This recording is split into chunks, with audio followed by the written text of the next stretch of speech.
Welcome back, everyone. Today we will be finishing The Great Gatsby with Chapter 9. After 2 years, I remembered the rest of that day and that night and the next day only as an endless drill of police and photographers and newspapermen in and out of Gatsby's front door. A rope stretched across the main gate, and a policeman by it kept out the curious, but little boys soon discovered that they could enter through my yard, and there were always a few of them clustered open-mouthed about the pool.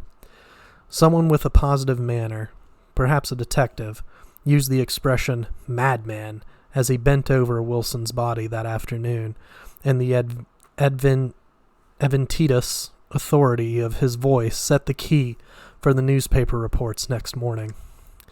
Most of those reports were a nightmare, grotesque, circumstantial, eager, and untrue.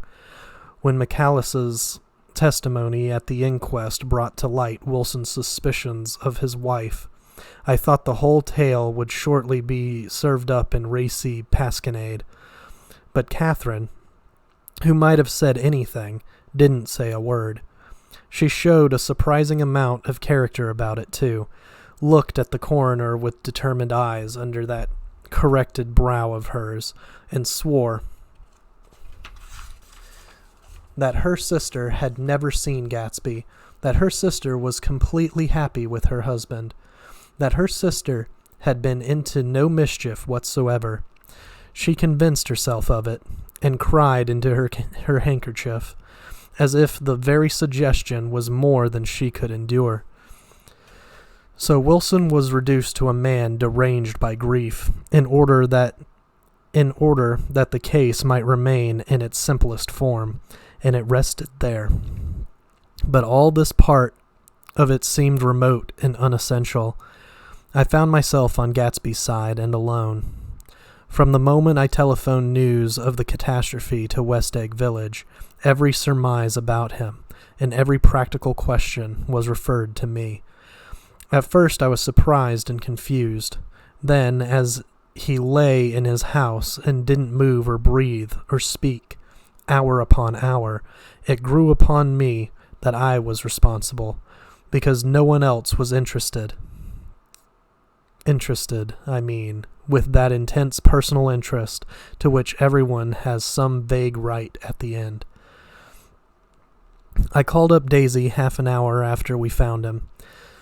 Called her instinctively and without hesitation, but she and Tom had gone away early that afternoon and taken baggage with them. Left no address? No. Say when they'd be back? No. Any idea where they are, how I could reach them? I don't know, can't say. I wanted to get somebody for him. I wanted to go into the room where he lay and reassure him. I'll get somebody for you, Gatsby, don't worry. Just trust me and I'll get somebody for you. Meyer Wolfsham's name wasn't in the phone book. The butler gave me his office address on Broadway, and I called information, but by the time I had the number it was long after 5 and no one answered the phone. Will you ring again? I've rung them 3 times. It's very important. Sorry, I'm afraid no one's there. I went back to the drawing room and thought for an instant that they were chance visitors, all these official people who suddenly filled it. But as they drew back the sheet and looked at Gatsby with unmoved eyes, his protest continued in my brain. Look here, old sport. You've got to get somebody for me.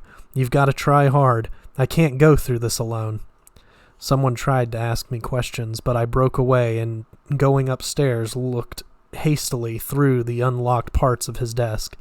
He'd never told me definitely that his parents were dead, but there was nothing, only the picture of Dan Cody, a token of forgotten violence, staring down from the wall. Next morning I sent the butler to New York with a letter to Wolfsham, which asked for information and urged him to come out on the next train. That request seemed superfluous when I wrote it. I was sure he'd start when he saw the newspapers, just as I was sure there'd be a wire from Daisy before noon, but neither a wire nor Mr. Wolfsham arrived. No one arrived except more police and photographers and newspapermen.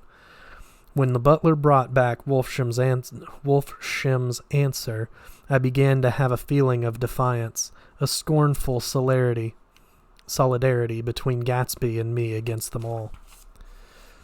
Dear Mr. Carraway, this has been one of the most terrible shocks of my life. To me, I hardly can believe that it is true at all. Such a mad act as that man did should make us all think. I cannot come down now, as I am tied up in some very important business and cannot get mixed in this thing now. If there is anything I can do a little later, let me know in a letter by Edgar.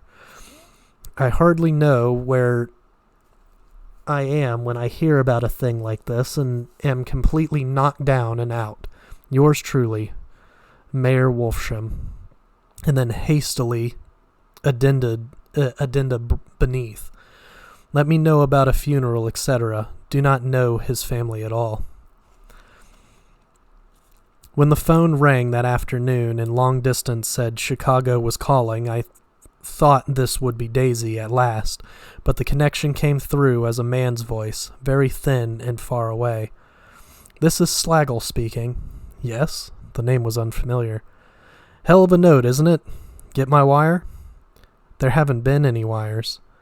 Young Park's in trouble, he said rapidly. They picked him up when he handed the bonds over the counter. They got a circular from New York giving them the numbers just 5 minutes before. What do you know about that, hey? You never can tell in these hick towns. Hello? I interrupted breathlessly. Look here. This isn't Mr. Gatsby. Mr. Gatsby's dead. There was a long silence on the other end of the wire, followed by an exclamation, then a quick squawk as the connection was broken. I think it was on the third day that a telegram signed Henry C. Gatz arrived from a town in Minnesota. It said only that the sender was leaving immediately and to postpone the funeral until he came. It was Gatsby's father, a solemn old man, very helpless and dismayed, bundled up in a long, cheap ulster against the warm September day. His eyes leaked continuously with excitement, and when I took the bag and umbrella from his hands, he began to pull so incessantly at his sparse gray beard that I had difficulty in getting off his coat. He was on the point of collapse, so I took him into the music room and made him sit down while I sent for someone to eat.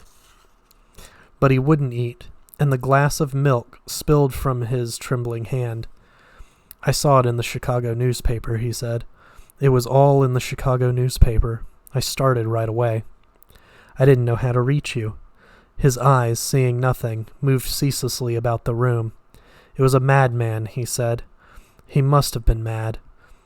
Wouldn't you like some coffee? I urged him. I don't want anything. I'm all right now, Mr. Carraway. Well, I'm all right now. Where have they got Jimmy? I took him into the drawing room where his son Jay, and left him there. Some little boys had come up on the steps and were looking into the hall. When I told them who had arrived, they went reluctantly away. After a little while, Mr. Gatz opened the door and came out, his mouth ajar, his face flushed slightly, his eyes leaking isolated and unpunctual tears. He had reached an age where death no longer has the quality of ghastly surprise, and when he looked around him now for the first time and saw the height and splendor of the hall and the great rooms opening out from it into other rooms, his grief began to be mixed with an awed pride. I helped him into a bedroom upstairs.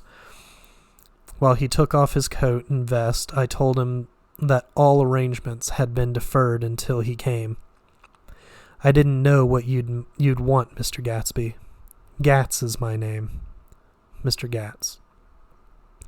I thought you might want to take the body west. He shook his head. Jimmy always liked it better down east. He rose up to his position in the east. Were you a friend of my boys, Mr. We were close friends.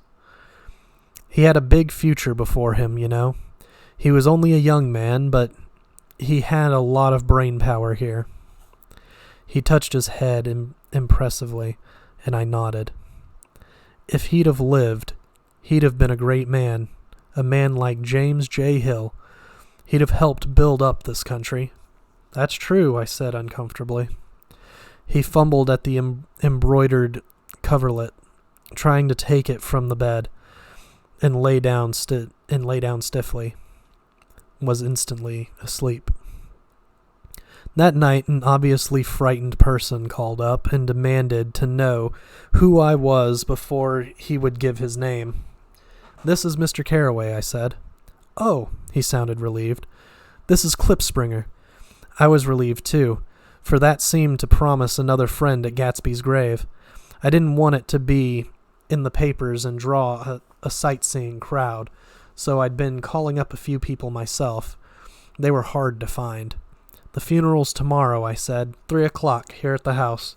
I wish you'd tell anybody who'd be interested. Oh, I will, he broke out hastily. Of course I'm not likely to see anybody, but if I do... His tone made me suspicious. Of course you'll be there yourself. Well, I'll certainly try. What I called up about is... Wait a minute, I interrupted. How about saying you'll come? Well, the fact is, the truth of the matter is that I'm staying with some people up here in Greenwich, and they rather expect me to be with them tomorrow. In fact, there's a sort of picnic or something. Of course, I'll do my best to get away.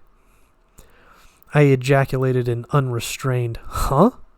And he must have heard me, for he went on nervously. What I called up about was a pair of shoes I left there. I wonder if it'd be too much trouble to have the butler send them on. You see, they're tennis shoes, and I'm sort of helpless without them. My address is care of B.F. I didn't hear the rest of the name because I hung up the receiver. After that, I felt a certain shame for Gatsby. One gentle man to whom I telephoned implied that he had got what he deserved.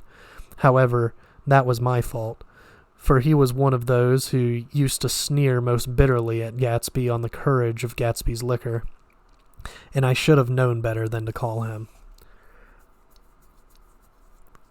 The morning of the funeral, I went up to New York to see Mayor Wolfsham. I couldn't seem to reach him any other way. The door that I pushed open on the advice of an elevator boy was marked the Swastika Holding Company, and at first there didn't seem to be anyone inside, but then I'd shouted, "Hello!" several times in vain. An argument broke out behind a partition, and presently a lovely Jewess appeared at an interior door and scrutinized me with black hostile eyes.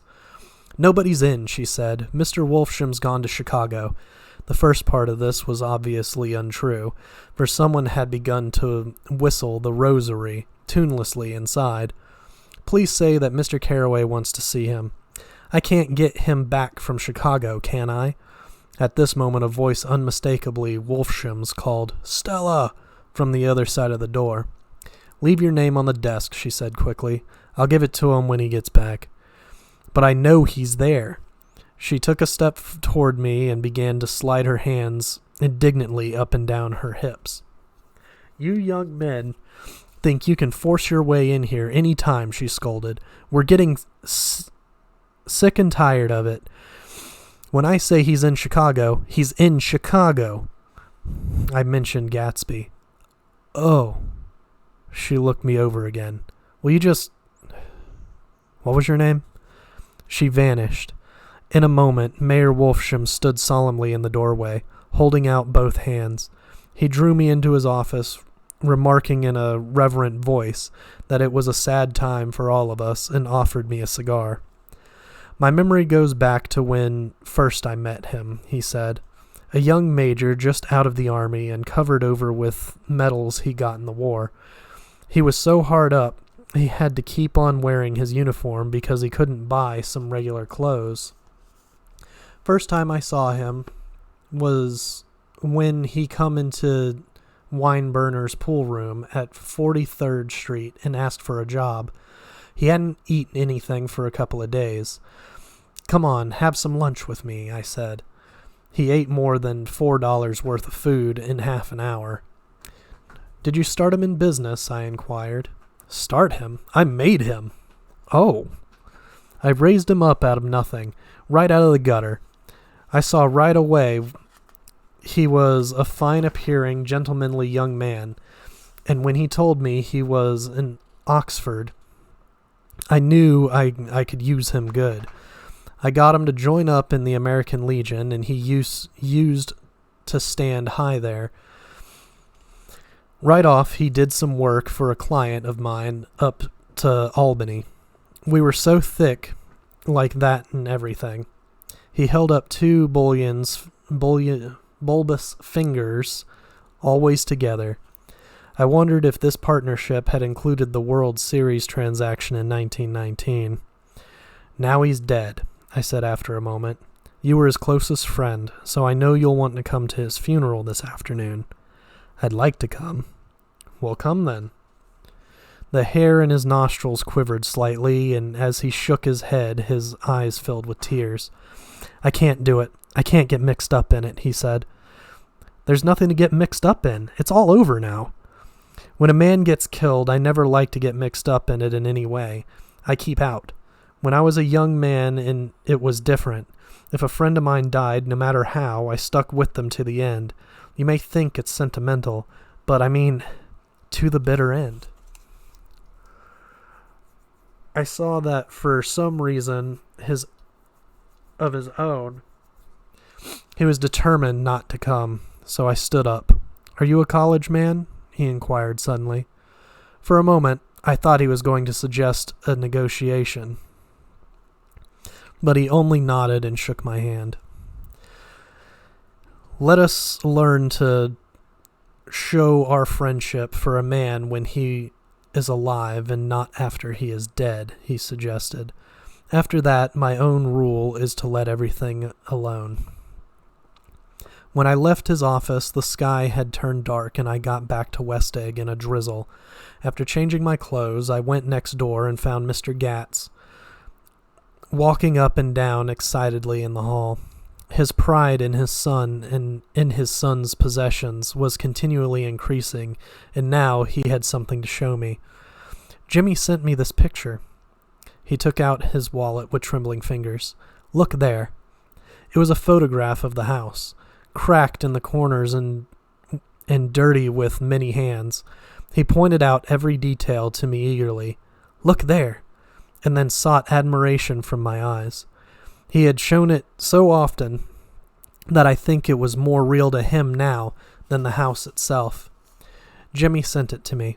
"I think it's a very pretty picture. It shows up well." "Very well. Had you seen him lately?" "He come out to see me 2 years ago and bought me the house I live in now. Of course, we was broke up when he run off from home, but I see now there was a reason for it.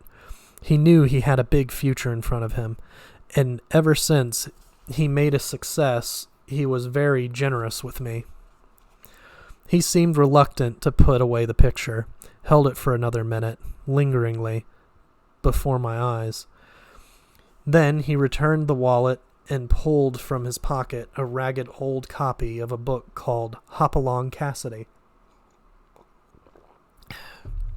"Look here.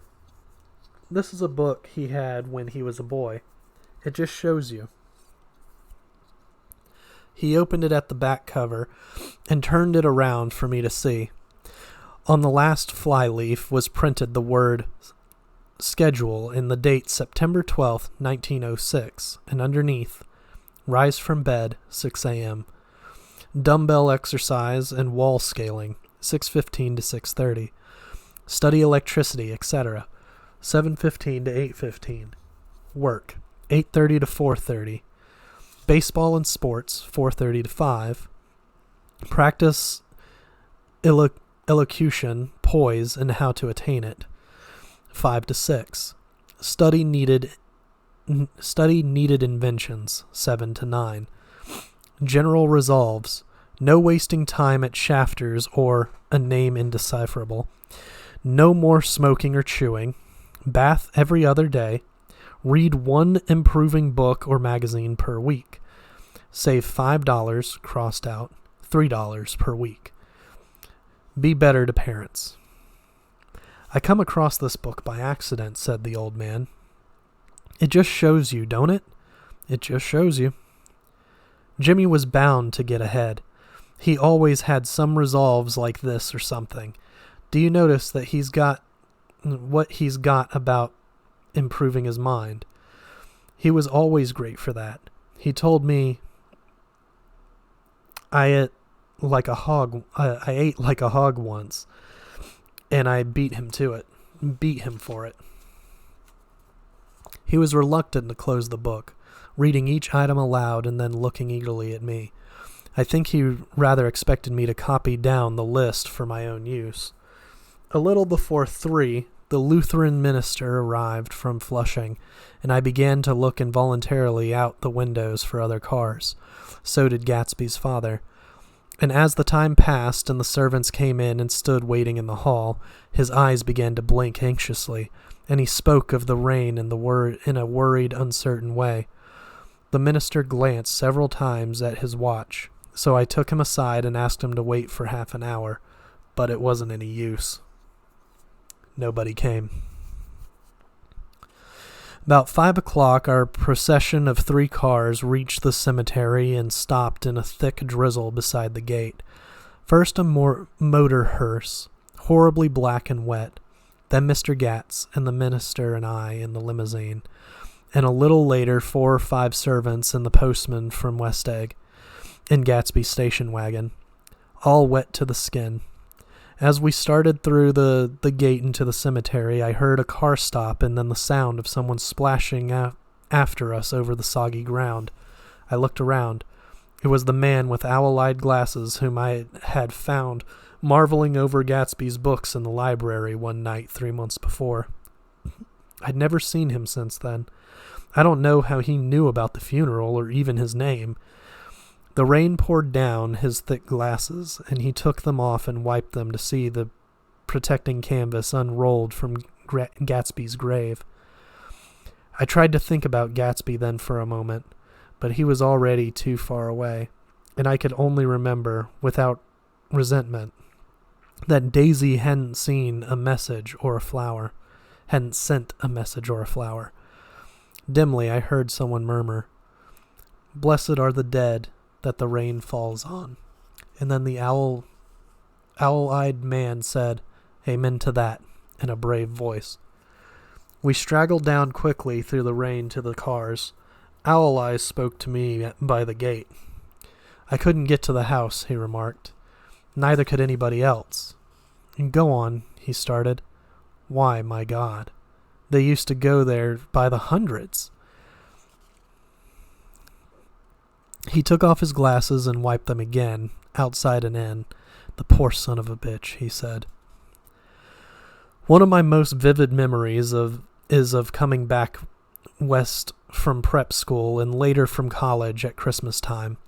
Those who went farther than Chicago would gather in the old dim Union Station at 6 o'clock of a December evening with a few Chicago friends, already caught up into their own holiday gaieties, to bid them a hasty goodbye. I remember the fur coats of the girls returning from Miss This or That's, the chatter of frozen breath, and returning from Miss This or That's, and the chatter of frozen breath and the hands waving overhead as we caught sight of old acquaintances, and the matchings of invitations. Are you going to the Ordays, the Hersheys, the Schultzes? And the long green tickets clasped tight in their gloved hands. And last, the murky yellow cars of the Chicago, Milwaukee, and St. Paul Railroad looking cheerful as Christmas itself on the tracks beside the gate. When we pulled out into the winter night and the real snow, our snow, began to stretch out beside us and twinkle against the windows, and the dim lights of small Wisconsin stations moved by. A sharp, wild brace came suddenly into the air. We drew in deep breaths of it as we walked back from dinner through the cold vestibules, unutterably aware of our identity with the country for one strange hour before we melted indistinguishably into it again. That's my Middle West. Not the wheat or the prairies or the lost Swede towns, but the thrilling returning trains of my youth, and the street lamps and sleigh bells in the frosty dark and the shadows of holly wreaths thrown by lighted windows on the snow. I am part of that, a little solemn with the feel of those long winters, a little complacent from growing up in the Caraway House, in a city where dwellings are still called through decades by a family's name. I see now that this has been a story of the West, after all. Tom and Gatsby, Daisy and Jordan and I, were all Westerners, and perhaps we possess some deficiency in deficiency in common, which made us subtly unadaptable to Eastern life. Even when the East excited me most, even when I was most keenly aware of its superiority to the bored, sprawling, swollen towns beyond the Ohio, with their interminable inquisitions, which spared only the children and the very old, even then it had always for me a quality of distortion. Westegg especially still figures in my more fantastic dreams. I see it in a night scene by El Greco, 100 houses, at once conventional and grotesque, crouching under a sullen, overhanging sky and a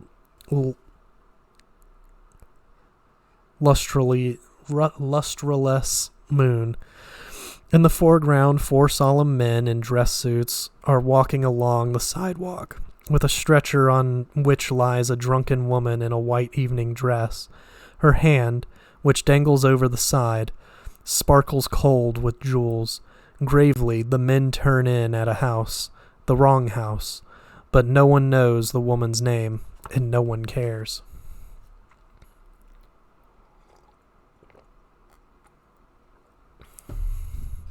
After Gatsby's death, the East was haunted for me like that, distorted beyond my eyes' power of correction.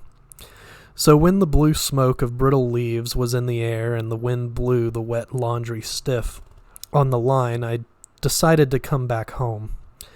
There was one thing to be done before I left, an awkward, unpleasant thing that perhaps had better have been let alone, but I wanted to leave things in order and not just trust that obliging and indifferent sea to sweep my refuse away. I saw Jordan Baker and talked over and around what had happened to us together, and what had happened afterward to me, and she lay perfectly still, listening in a big chair. She was dressed to play golf, and I remember thinking she looked like a good illustration, her chin raised a little jauntily, her hair the color of an autumn leaf, her face the same brown tint as the fingerless glove on her knee. When I had finished, she told me without comment that she was engaged to another man. I doubted that, though there were several she could have married at a nod of her head, but I pretended to be surprised. For just a minute, I wondered if I wasn't making a mistake. Then I thought it all over again quickly and got up to say goodbye. "Nevertheless, you did throw me over," said Jordan suddenly. "You threw me over on the telephone. I don't give a damn about you now, but it was a new experience for me, and I felt a little dizzy for a while." We shook hands. "Oh, and do you remember," she added, "a conversation we had once about driving a car?" "Why, not exactly." "You said a bad driver was only safe until she met another bad driver. Well, I met another bad driver, didn't I? I mean, it was careless of me to make such a wrong guess. I thought you were rather an honest, straightforward person. I thought it was your secret pride." "I'm thirsty," I said. "I'm 5 years too old to lie to myself and call it honor." She didn't answer. Angry, and half in love with her, and tremendously sorry, I turned away.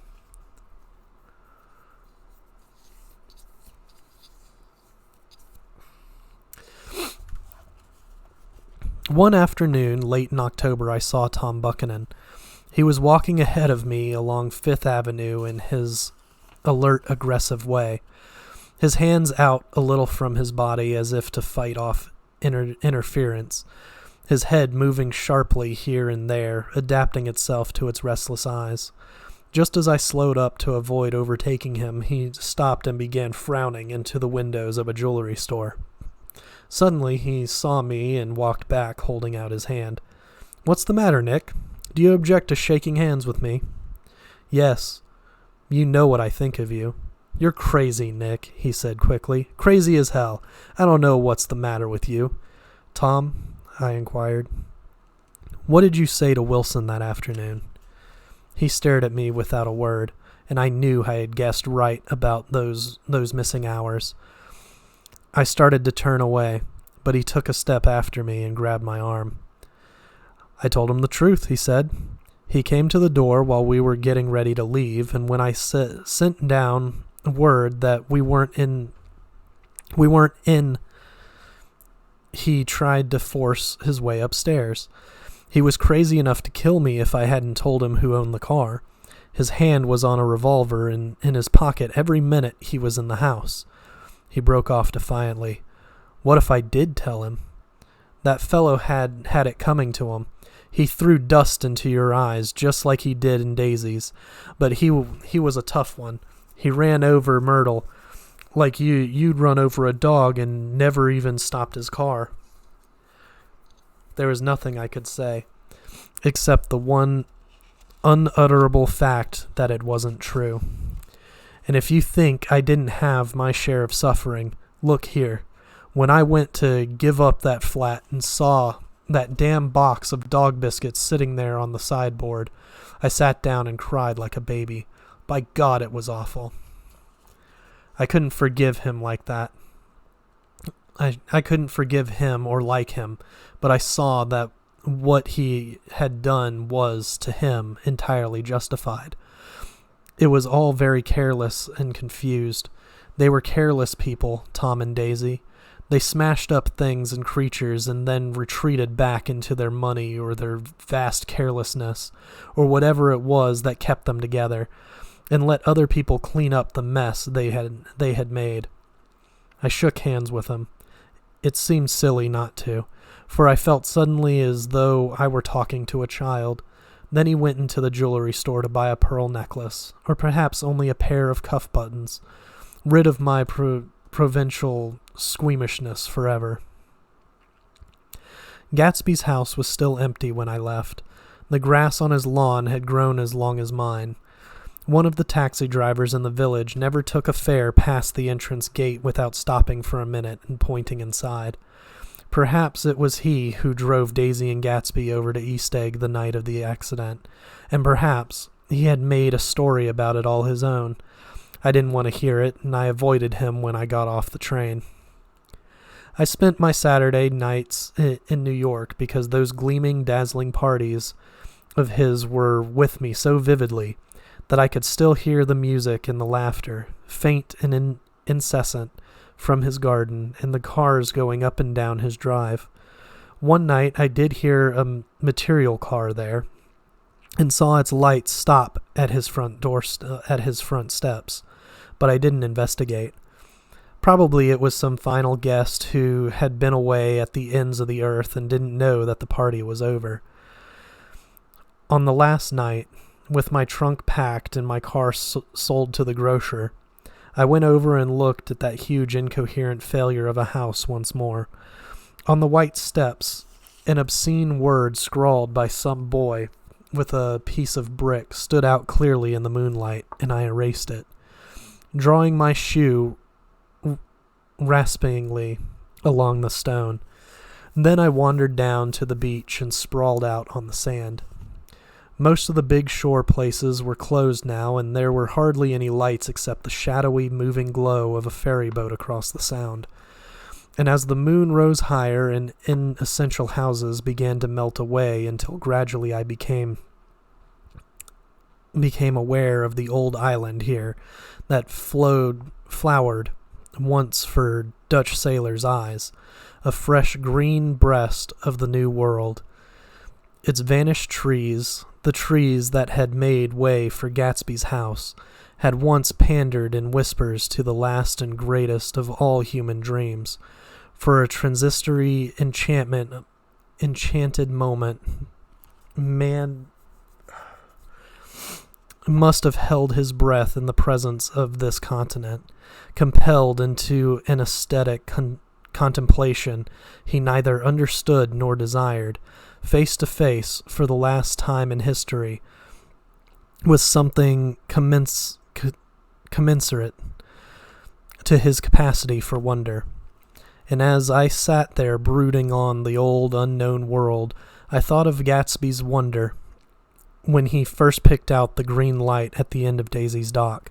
He had come a long way to this blue lawn, and his dream must have seemed so close that he could hardly fail to grasp it. He did not know that it was already behind him, somewhere back in that vast obscurity beyond the city, where the dark fields of the Republic rolled on under the night. Gatsby believed in the green light. The orgastic future that year by year recedes before us. It eluded us then, but that's no matter. Tomorrow we will run faster, stretch out our arms farther, and one fine morning. So we beat on, boats against the current, borne back ceaselessly into the past. And that's it. That's the end of The Great Gatsby. I hope you guys enjoyed it. Happy New Year for everyone. That's one of the reasons I didn't want to split up Chapter 7 so that we could do this completely perfectly to end the year with Great Gatsby. Next week, we will be working on Treasure Island. It's one of my favorite stories. It helped inspire one of my favorite movies, Treasure Planet. So next week, we'll start Treasure Island, and we'll see how we want to read this one, because it's kind of weird. Kind of like, it's very small print, so I don't know if maybe going by chapter is going to work, or if we're just going to do like a couple of chapters at a time. I'll figure that out. In the meantime, see you guys next week.